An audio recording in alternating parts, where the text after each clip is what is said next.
Director of the CDC. Doctor, appreciate you so much. Thank you for your time and your tireless efforts for all of us. My God, thank you. Omicron is in like 46 states and countries. How many people has it killed? Good evening, Shepard. You know, things are moving quickly, and I know people are concerned. Certainly, we have had reported deaths of Omicron around the world, although there have been a minority of them, fewer than we've seen for other variants so far. Do we know how many? Maybe if I could just update. You know, those data continue to come in, and not every death has had their virus and their variant sequenced. But those data are continuing to.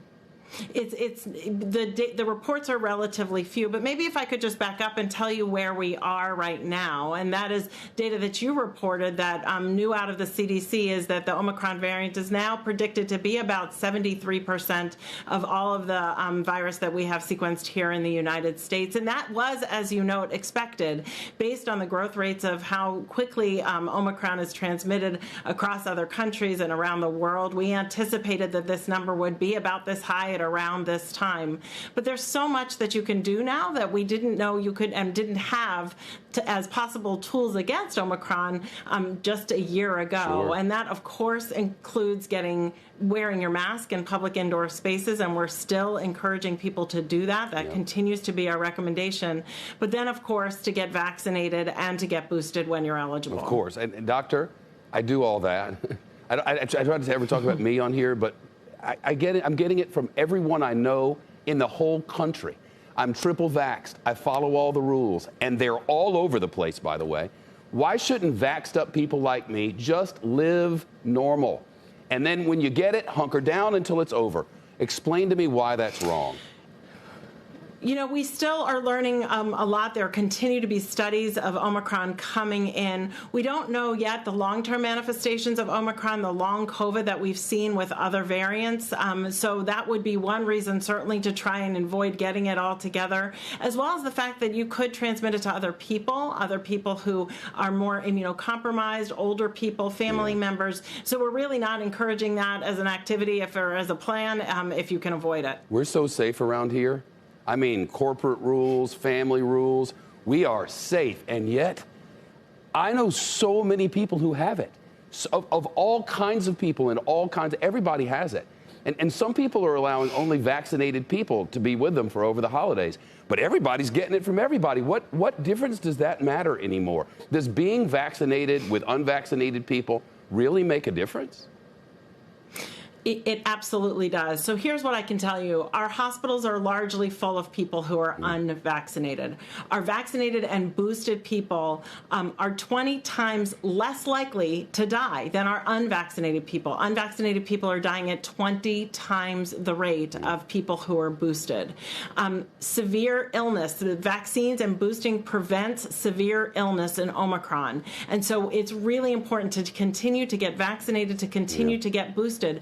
But all of the data that we're seeing is exactly as you say. It may not prevent infections. And so what we really do need to do is make sure that people who continue to be vaccinated and boosted continue to wear their masks to prevent the infections overall. The data shows, Doctor, I don't have to tell you this, people are not listening. I mean, we're setting records in travel. People who got vaxxed the first time around are not getting the third shot. The numbers are really small. I mean, whose mind are you going to change? I mean, we're trying, the definition of insane is to do the same thing over and over and expect a different response. Nobody's changing, are they? So we are boosting at the rate of about 1 million a day. Over 60 million people have been boosted. And in fact, we're working really hard to get those who are most vulnerable to severe disease and death. Our older populations, our immunocompromised populations. This is really important. What we do know about the Omicron variant, it's got over 50 mutations. And because of those mutations, just being vaccinated with 2 doses may not be enough. And so we really do need people to get boosted in order to increase their protection, especially against severe disease and death. Why do you still call 2 shots fully vaxxed? Why hasn't the message? I don't mean to have the wrong tone. Everybody's just frustrated, right? Nobody's. It's just like it clearly it takes a booster now to be fully vaccinated. So why not change the words to match the reality? I don't get it. We're examining this definition, of course, but what I want to be very clear about is that CDC recommendations for right now say that everyone who is over the age of 18, when they become eligible, should get their booster shot. 6 months after their Pfizer or Moderna shot, 2 months after their J&J, and that is very clear in our CDC recommendations right now. So you're going to change the words at some point? Because it seems like we continue to look changed. at that definition. But what I will say is our recommendations about who should get a booster are very, very clear. Please, especially in the context of Omicron, go get your booster shot. You have the hardest job, and I'm so thankful. But I do have one question that I've been wanting to ask for a long time. This thing happened really fast. I mean, you guys said it would go fast, but it's gone even faster. I mean, I think it was Dr. Fauci who said maybe by the middle of next month it would be dominant. It's dominant before Christmas. So here's the question. What's our risk of a new variant popping up that just starts killing everybody? You know what I'm saying? It's infinitely worse. Is that just a crapshoot? Is it possible? Is it what is? Help me understand.